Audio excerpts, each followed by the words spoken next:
পিতৃ মাতৃ হিচাপে এই 12টা ভুল কেতিয়াও নকৰিব।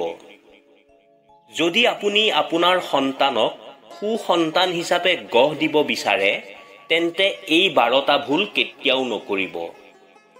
পিতৃ মাতৃ হোৱাটো ইমান সহজ কাম নহয়। অভিভাৱক হিচাপে নিজকে ব্যৰ্থ বুলি বহুতে বহু সময়ত অনুভৱ কৰে। অৱশ্যে প্ৰতিজন পিতৃ মাতৃৰ জীৱনত এনে উত্থান পতন আহিয়েই থাকে। কিন্তু আপুনি ভাল অভিভাৱক বুলি নিজকে প্ৰমাণ কৰিবলৈ কৰিব লাগিব সৰু সৰু কেইটামান কাম। আহক সেইবোৰলৈ আগবাঢ়ি যাওঁ। 1. সন্তানক লৈ গৌৰৱ কৰক। তেওঁলোকক গালি নিদিব। পিতৃ মাতৃ হোৱা অনুভৱতকৈ মিঠা অনুভৱ আন একোৱেই নাই। সকলোৰে জীৱনত ই এক উপহাৰতকৈ কোনো গুণে কম নহয়। নিজকে ভাগ্যৱান বুলি গণ্য কৰক আৰু আপোনাৰ সন্তানক একে অনুভৱ কৰাওক। বহুতে কিছুমান কাৰণত পিতৃ মাতৃ হ'ব পৰা নাই আৰু সন্তান জন্ম দিয়াটো তেওঁলোকৰ বাবে হৈ পৰে জীৱনৰ ব্ৰত। সেইবাবে কেতিয়াও সন্তানক অৱজ্ঞা নকৰিব আৰু সন্তানৰ ভিতৰতো এনে অনুভূতিৰ সৃষ্টি হ'বলৈ নিদিব। 2. কেতিয়াও সিহঁতক আনৰ লগত তুলনা নকৰিব।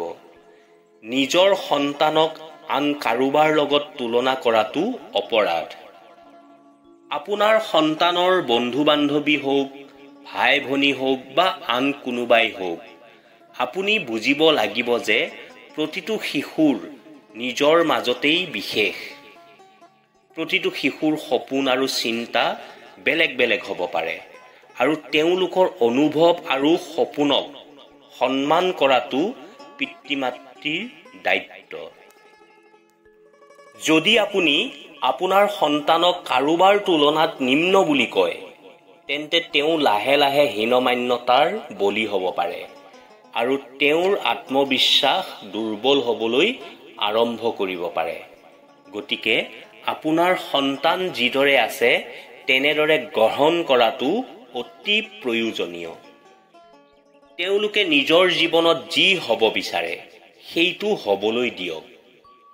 তেওঁলোকে যি কামত আগ্ৰহী তাকেই কৰিবলৈ। 3. সন্তানক কেতিয়াও কঠোৰ শাস্তি নিদিব। যি শিশুৱে ভুল নকৰে, দুষ্টামি নকৰে, সেই শিশুটি শিশুৱেই নহয়। অৱশ্যে ইয়াৰ অৰ্থ এইটো নহয় যে আপুনি তেওঁলোকৰ প্ৰতিটো ভুলৰ ক্ষেত্ৰত চকু মুদি থাকিব। মাথো এটা অনুপাতত তেওঁলোকক শাস্তি দিয়া উচিত আৰু বকাবকি কৰা উচিত। কোনো কাৰণতে তেওঁলোকক শাৰীৰিক শাস্তি নিদিব। সন্মান হেৰুৱাৰ লগতে শিশুক মাৰপিট কৰিলে হিংস্ৰ হৈ পৰে। তেতিয়া আপোনাৰ সন্তানে আনৰ লগতো কাজিয়া কৰিবলৈ আৰম্ভ কৰিব আৰু তেওঁৰ মাজত বিদ্বেষ বৃদ্ধি পাব। ল'ৰা-ছোৱালীক পাঠ শিকাবলৈ অন্য পদ্ধতি ব্যৱহাৰ কৰক, কিন্তু তেওঁলোকক মাৰপিট নকৰিব। 4. তেওঁলোকক বুজাবলৈ স্বাভাৱিক পৰিণতিৰ বিষয়ে কওক। আপুনি যিমানেই বকাবকি আৰু ভাবুকি নিদিয়ক কিয়, তেওঁলোকে কেতিয়াও তেওঁলোকৰ ভুল বুজি নাপাব। আটাইতকৈ উত্তম উপায় হ'ল তেওঁলোকক পতিয়ন নিয়াবলৈ ব্যৱহাৰিক ফলাফল চাবলৈ দিয়ক।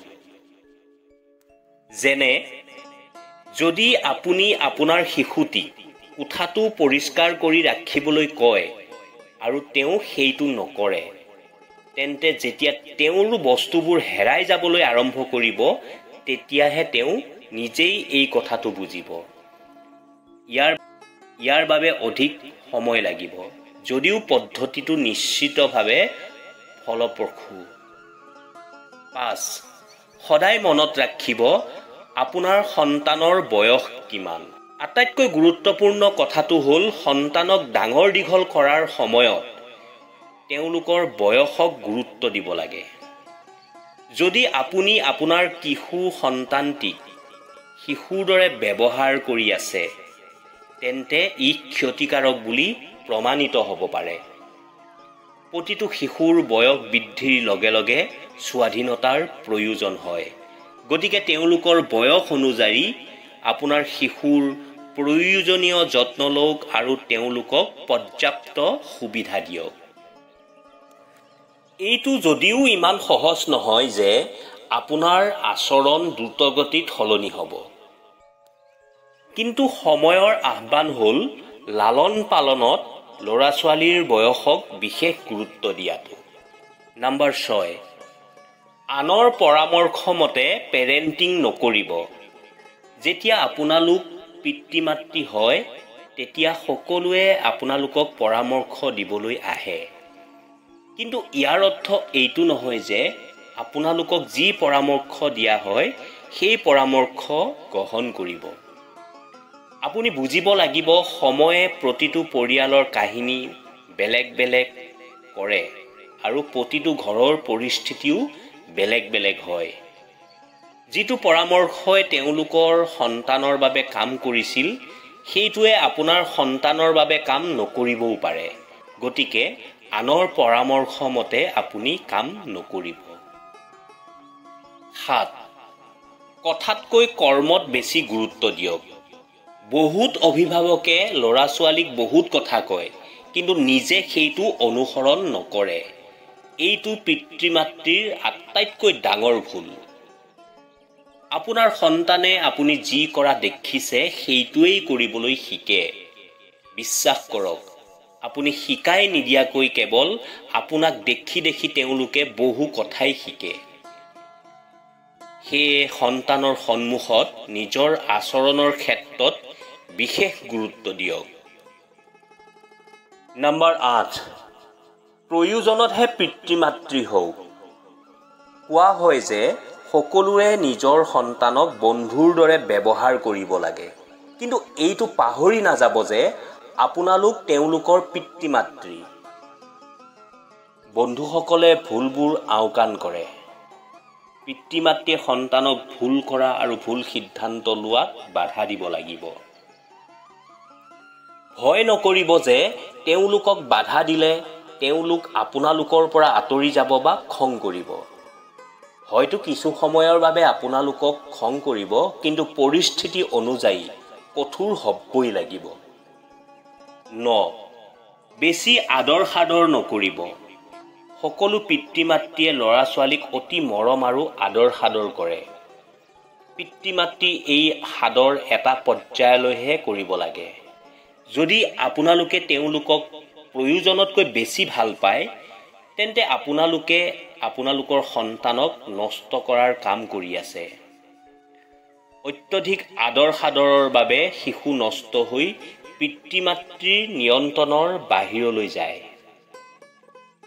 পিতৃ মাতৃয়ে যিমানেই মৰম দেখুৱাব লাগে সিমানেই তেওঁলোকক সঠিক মূল্যবোধৰ শিক্ষা দিয়াটো সমানেই গুৰুত্বপূৰ্ণ। পিতৃ মাতৃয়ে কেতিয়াও তেওঁলোকৰ প্ৰতিটো সৰু ডাঙৰ দাবী চকুৰ পলকতে পূৰণ কৰিব নালাগে। 10, ঘৰত নিজৰ সন্তানক নিৰাপদ অনুভৱ কৰাওক। প্ৰতিটো শিশুৱে নিজৰ পিতৃ মাতৃৰ লগত নিৰাপদ অনুভৱ কৰে। গতিকে ঘৰত কেতিয়াও এনে পৰিৱেশৰ সৃষ্টি নকৰিব যে তেওঁলোকে নিৰাপত্তাহীনতা অনুভৱ কৰিবলৈ আৰম্ভ কৰে। শিশুৱে প্ৰায় তৰ্ক আৰু পিতৃ মাতৃৰ মাজৰ কাজিয়াক ভয় কৰে। যদি আপুনি এনে কৰে তেন্তে আপোনাৰ সন্তানে কেৱল তৰ্ক কৰিবলৈ শিকিব এনে নহয়, তেওঁলোকৰ নিৰাপত্তাবোধো শেষ হৈ যাব। 11, শুনা শুনা আৰু শুনা। এজন ভাল অভিভাৱক হ'বলৈ এইটোৱেই আটাইতকৈ গুৰুত্বপূৰ্ণ কথা। সন্তানৰ সৈতে সদায় যোগাযোগ ৰাখক। তেওঁলোকৰ লগত সদায় কথা পাতিব। তেওঁলোকৰ ভয়, অনুভৱ আৰু চিন্তা শুনিব আৰু বুজিব। পিতৃ মাতৃ হোৱাৰ এটা ডাঙৰ দায়িত্ব হ'ল আপোনাৰ সন্তানে কৰা প্ৰতিটো কাম আৰু তেওঁলোকে ক'বলগীয়া কথাবোৰৰ প্ৰতি আগ্ৰহী হোৱা। তেতিয়াহে যদি তেওঁ কেতিয়াবা বিপদত পৰে তেন্তে তেওঁ তেওঁৰ বন্ধু বা আন মানুহৰ ওচৰলৈ যোৱাৰ পৰিৱৰ্তে তেওঁ আপোনাৰ ওচৰলৈ আহিব। যদি আপুনি বিচাৰে যে তেওঁলোকে আপোনালোকৰ কথা শুনিব লাগে, তেন্তে আপুনি প্ৰথমে তেওঁলোকৰ কথা শুনাটো গুৰুত্বপূৰ্ণ। 12. তেওঁলোকৰ ওপৰত হেঁচা দিয়াৰ আগতে বুজাই দিয়ক।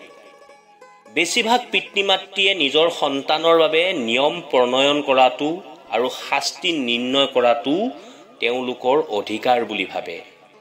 কিন্তু বহু সময়ত আপুনি পাহৰি যায় যে আপোনাৰ সন্তানৰো কাৰণবোৰ জনাৰ অধিকাৰ আছে। তেওঁলোকৰ ওপৰত কৰিবলগীয়া আৰু কৰিব নলগীয়া কামৰ এখন তালিকা বলপূৰ্বকভাৱে জাপি দিব নালাগে। নিয়ম কিয় প্ৰয়োজনীয়, কাৰণ কি, কিয় প্ৰয়োজনীয়, এইবোৰ কথা যদি আপুনি আপোনাৰ সন্তানক কয়, তেন্তে সকলো সহজ হ'ব। নিয়ম বনাই থাকোঁতে ল'ৰা ছোৱালীবোৰৰ কথা এবাৰ শুনিব।